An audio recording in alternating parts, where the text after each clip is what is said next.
It happens in the smallest of moments. You're halfway out the door when someone asks for a quick favor. You smile, the old reflex reaching for yes, but you don't. You say maybe another time. The pause stretches thin. The warmth in the room shifts, almost imperceptibly at first. Jokes land flat. Eyes avoid yours. The same people who praised your boundaries yesterday now seem to weigh them like offenses. The air carries that strange chill of disappointed appetite, the kind that makes you wonder if kindness has an expiration date.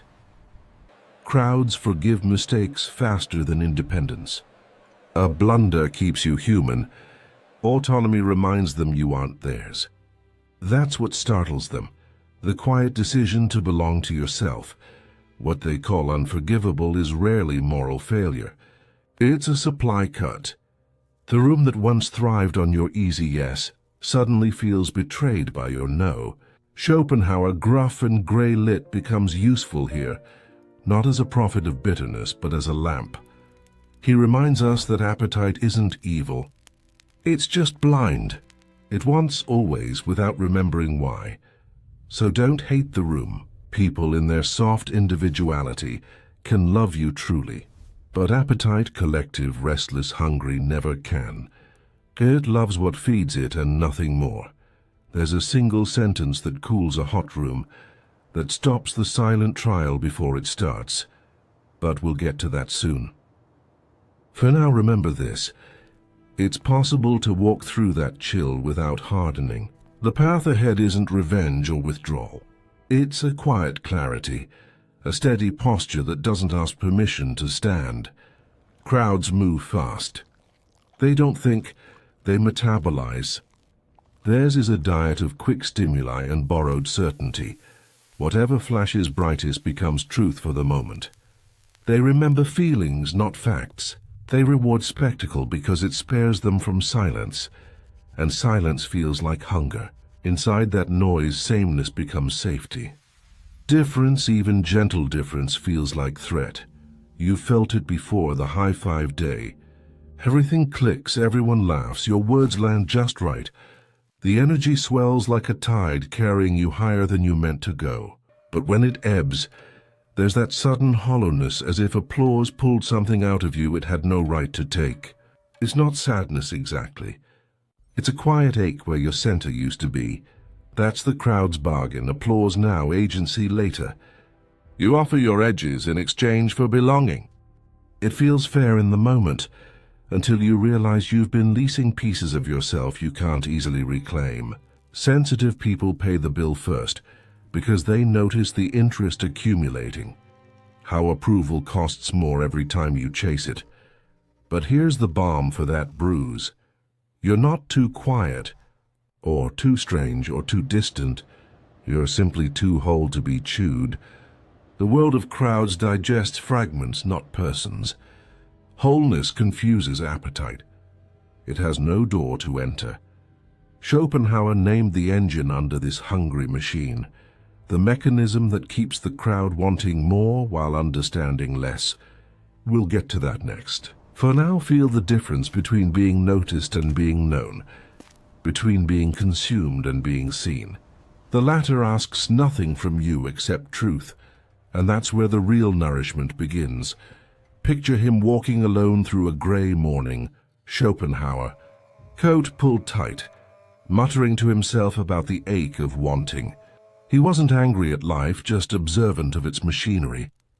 He saw that beneath every choice, every chase, there hums a single engine, the will. It wants endlessly, without reason or rest. It asks for more, not because it needs, but because it can. And around that blind wanting, the mind paints pictures, representations, making the hunger look beautiful, noble, even necessary. That's why we tire so easily. We think we're pursuing joy, but often we're just running errands for the will. Each desire promises relief and delivers another errand. Yet sometimes, by luck or clarity, we step off the treadmill. You decline the shiny invitation, the one that flatters but drains, and wake lighter, not lonelier. The quiet that follows isn't emptiness. It's oxygen. Schopenhauer didn't say we could kill the will, only loosen its grip.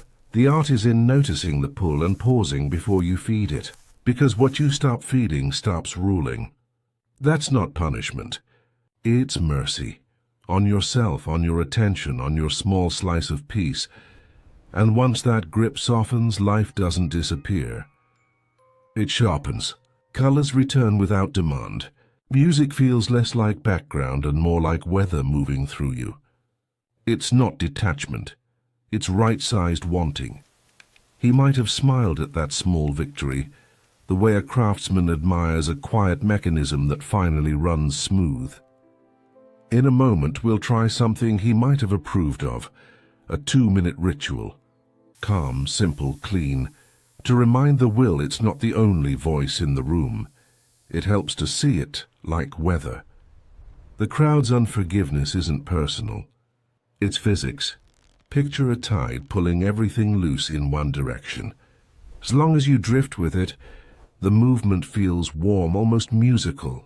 But the moment you anchor, choose a still point, the tide resents you. It doesn't hate the rock. It just collides with what won't move. Independence feels like insult, only because it interrupts rhythm. You stop swaying and suddenly everyone can hear the silence underneath their own motion. Crowds love tempo.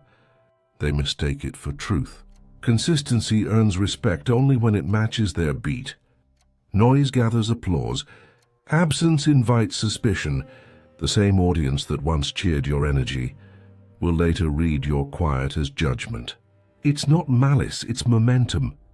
The current must keep moving, and anyone who slows it becomes friction. That's why the crowds never forgive. Impulse isn't moral outrage, but a reflex, the body's way of rejecting stillness. Forgiveness in that sense means breaking tempo, letting the music falter.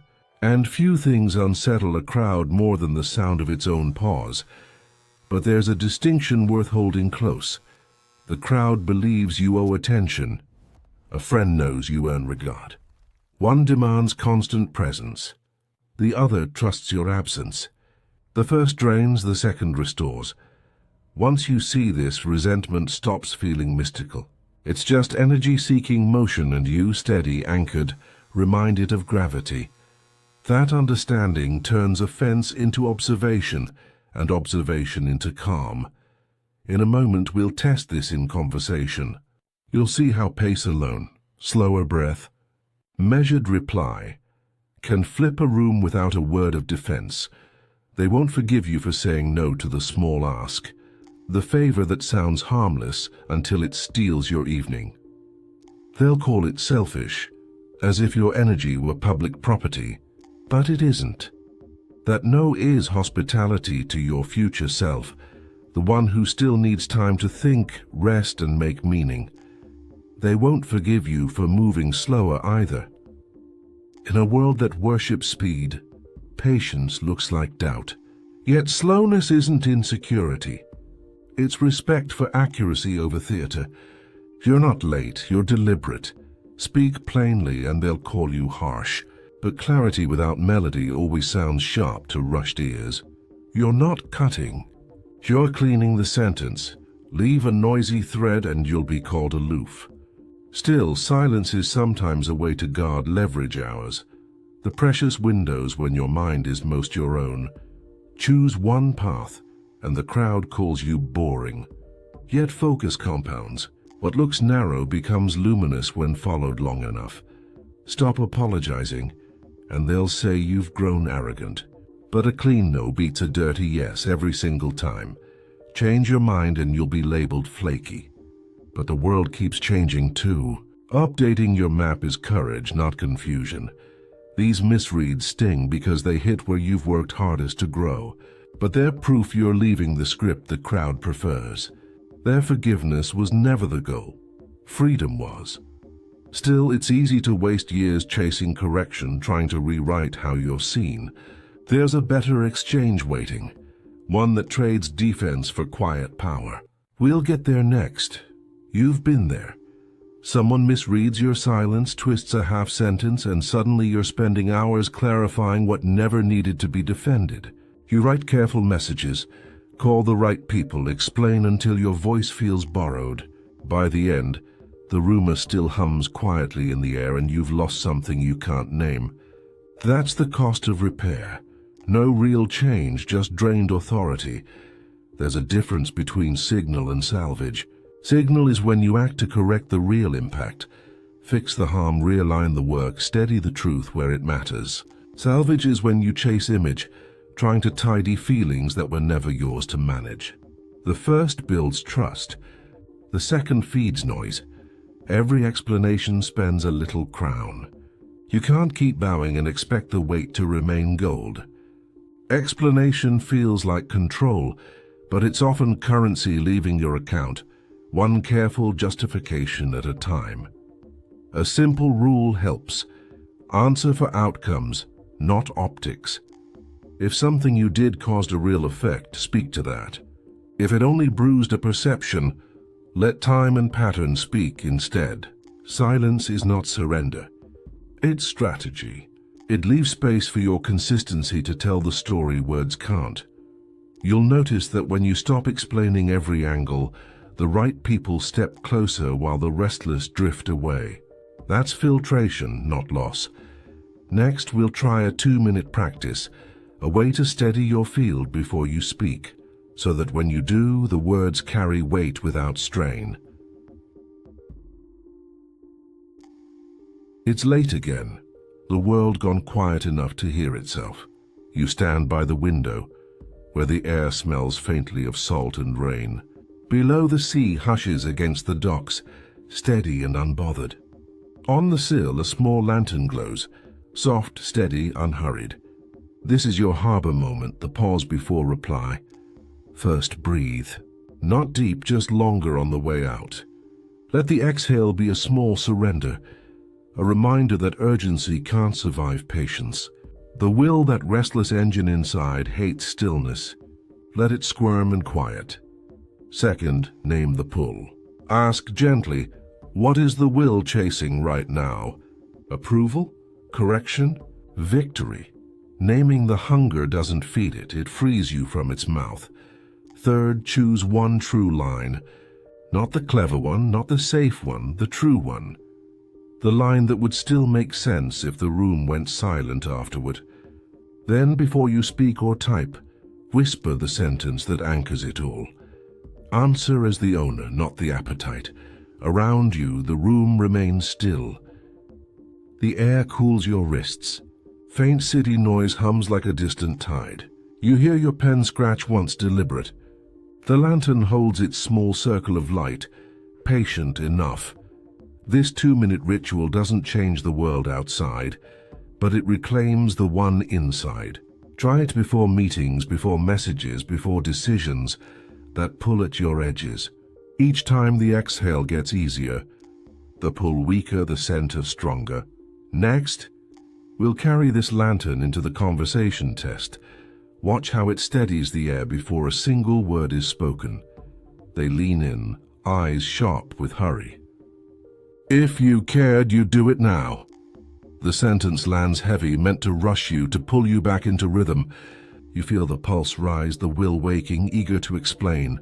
Instead, you breathe once, let the exhale lengthen, and watch the words settle like dust.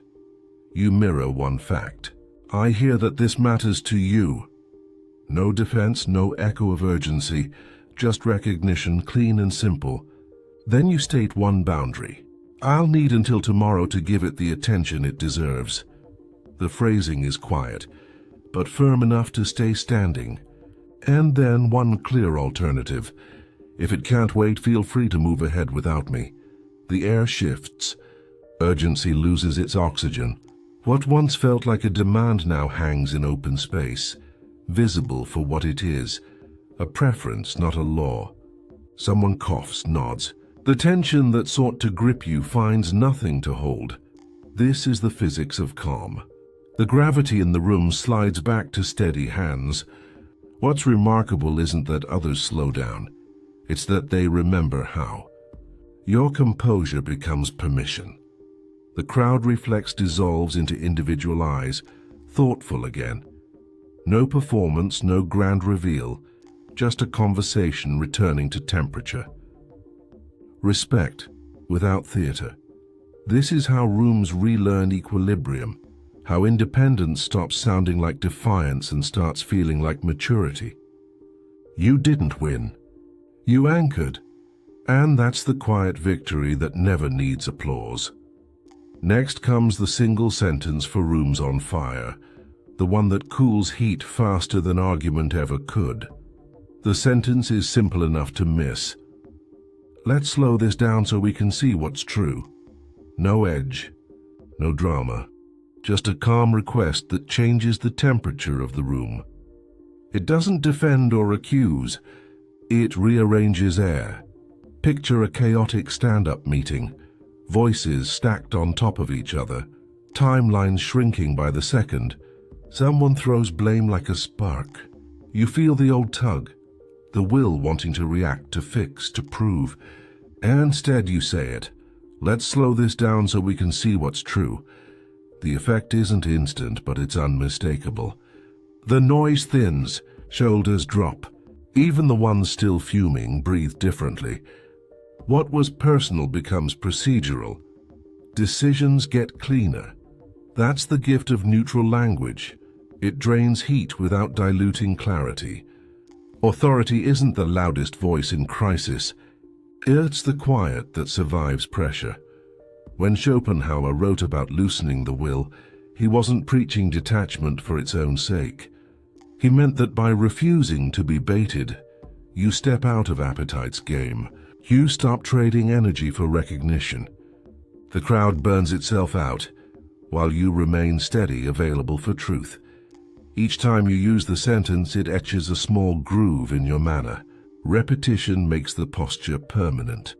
One day you won't need the words at all. The room will recognize the calm before you speak. And that's the quiet legacy worth leaving. Not dominance, but composure that teaches others to breathe. In the next turn, we'll see how that stillness accumulates. How restraint, practiced daily, becomes strength no performance can fake. Life after the feeding ends is quieter, but never empty. The mornings stretch longer now. No rush to prove, no inbox of unspoken debts. You move through work with unforced rhythm, sentences clean, gestures unhurried. The people who remain breathe easier beside you. They no longer mistake your stillness for distance. Explanations grow rare, and with them, exhaustion disappears. The days begin to compound, not into applause, but into peace that doesn't leak. Sometimes the old scene repeats. A familiar voice asks for a quick favor. You feel the room test its luck, but this time your breath arrives first, slow anchored. You smile and say, "Not tonight." The air shifts again, but now you recognize the weather. It passes. The tide moves on without resentment, and you remain whole. You light the harbor lantern often now, before a reply, before a decision, before sleep. 2 minutes to return from the will's reach. 2 minutes to remember that steadiness is strength disguised as gentleness. The practice no longer feels like defense, it feels like belonging. Because here's the last truth: what you don't feed can't starve you. The crowd's hunger fades into background noise, a rhythm that no longer calls your name. In its place grows something quieter, deeper, a life that holds its own weight. And if someone ever finds you sitting there in that stillness, eyes soft, pulse steady, there will be room beside you. An open seat for the rare